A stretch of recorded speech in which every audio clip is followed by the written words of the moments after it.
I'm Steve and welcome to the Seaside Allotment channel. Now we're in the conservatory today, which is rapidly becoming a grow room, and I'm going to show you a bit of an update on what we've been doing. We've just got the new light from Spider Farmer, which they kindly gifted to us. And I've just got it set up and I'm using it in a slightly unusual way, which I think is quite interesting, and it's certainly very exciting for me. So yeah, it's also nice to have so many projects to do at home because I'm in the at-risk group for coronavirus, and as a result I'm going to be doing a lot of work at home, and it's kind of quite nice that we've made the decision to move a lot of the spring and summer growing from the allotment back home. That means we only need to visit the allotment every couple of days rather than every day, and it means there's loads and loads of stuff going on at home to keep me busy and happy. So yeah, I don't know whether you can see, but there's a bit of light coming in here on the side, even though it's not a sunny day. And that's because we've installed this Spider Farmer LED light. I unpacked it this morning, and I'll say I was pretty impressed by the quality of how they'd put everything together. I've no idea about the quality of LEDs and LED drivers and all of that sort of thing, but lots of other people seem to think that this is a premium product, and it's certainly priced at a premium price. So it was very nice to be gifted it. So what I thought I would do, I would set up some experiments. My initial experiment is going to be brassicas, and I'm going to do a sort of follow-on experiment with lettuce seedlings. So I'm going to grow them in the Spider Farmer setup in the conservatory. I'm going to grow them on the windowsill in the conservatory, so I can compare those two. And then I'm going to grow them in my old grow room setup in the garage as well. And so they're all, and that's an LED, an older generation LED lighting environment.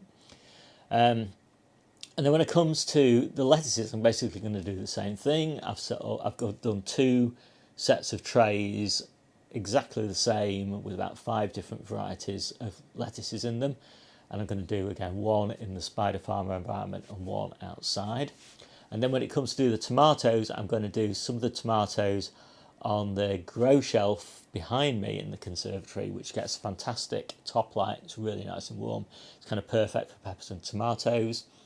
And then I'm going to do another set up here in the Spider Farmer setup, and one more outside.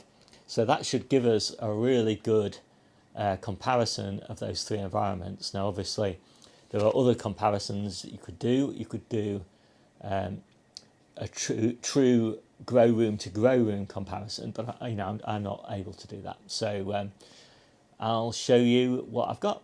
So this is my main growing area now. It's brand new in the conservatory.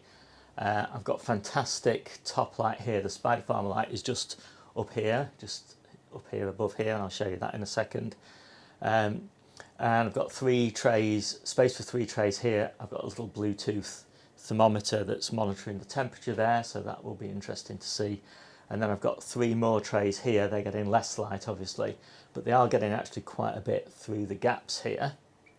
And I'm going to move all those trays to the top and all those top trays to the bottom, so I'm just going to cycle those every day.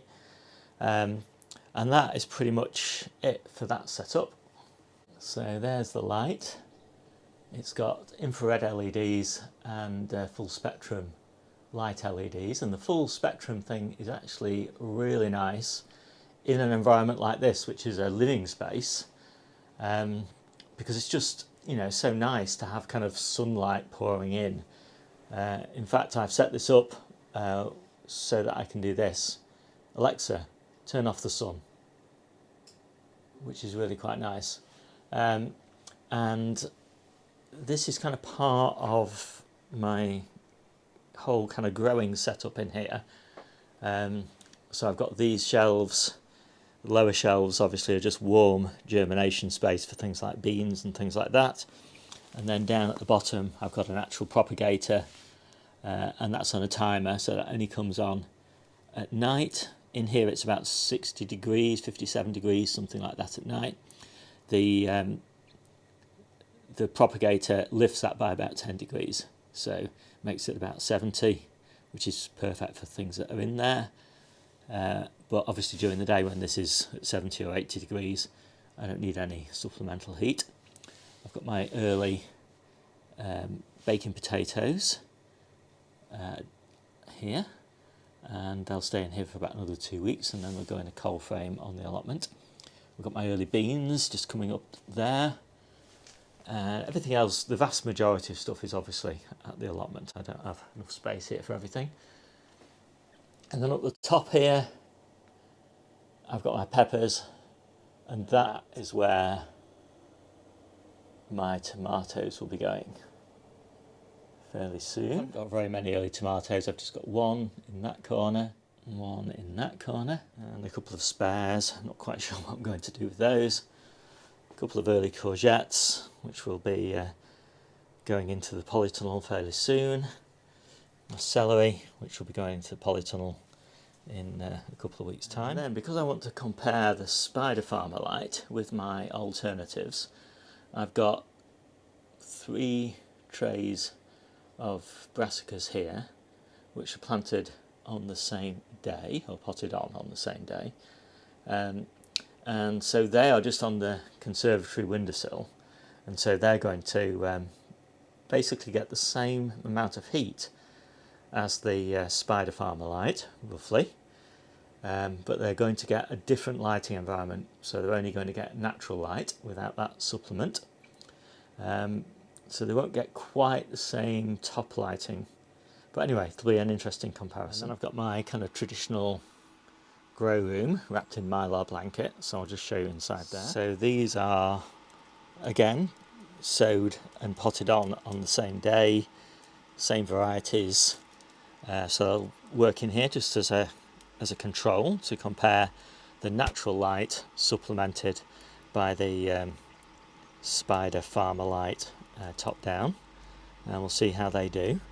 And actually it's interesting to see just a couple of details in terms of differences between the Spider Farmer setup and this one, which is an older generation. This quite conveniently has got an off switch. It is quite noisy, so I won't switch it back on again for a few minutes. It's so noisy that I definitely wouldn't want that in a living space. The Spider Farmer one, of course, is silent. It's also got a really useful adjustment on here of the intensity of the light, and that's really good when you're starting things off, because when you're starting things off that have just recently been potted on, you don't want them so bright, and then later on you can turn it up, so that's on full brightness, and you can turn it right down and turn it back up. So I'm going to have it on about 2/3. Now, the Spider Farmer light does have the ability to be adjusted, but it's really quite inconvenient. You've got to undo 4 screws, remove a housing, get a screwdriver and adjust it. Sort of thing you might do when you're switching seasons. So perhaps in winter you want the lights on, say, maybe a higher intensity, whereas in summer you want them slightly lower intensity in my setup. But this, obviously, you can adjust it every day almost, and it's no hassle at all. But Spider Farmer does have that capability, but it's much less convenient. And then for completeness, I do have quite a lot of brassicas on the allotment, on the grow bench there. And obviously that's a completely different lighting environment and temperature environment. Much colder at night, similar sort of temperature during the day. So really the biggest difference is the nighttime temperature and a really nice diffuse light with lots of top light as well as side light. That's one of the lovely things about a polytunnel. The plastic, if you use the diffusing plastic that I've got, the kind of light comes in at one angle, but then it reflects out at all different angles, and you get this amazing kind of diffuse light where it just seems like the sun is kind of coming in from all angles. It's amazing. So that, I think, is the nicest lighting environment of all the ones that I've got available, but not the best temperature. So yeah, and it's going to be interesting to see how all of these different things compare.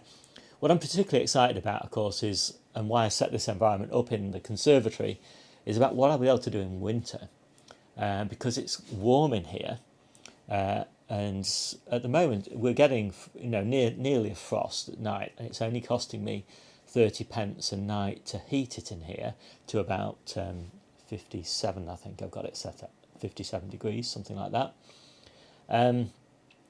And so, that's not a lot different to what it will cost to heat it in winter, maybe 40p or something like that.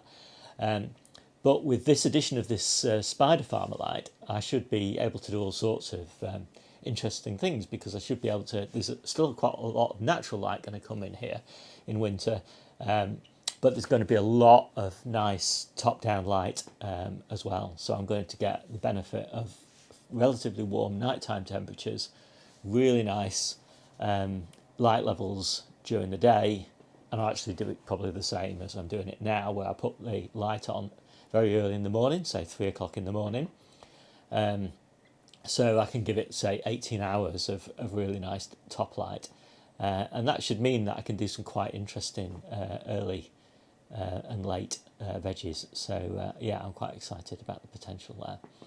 So I think with that I shall wrap up this video, and I'll see you soon.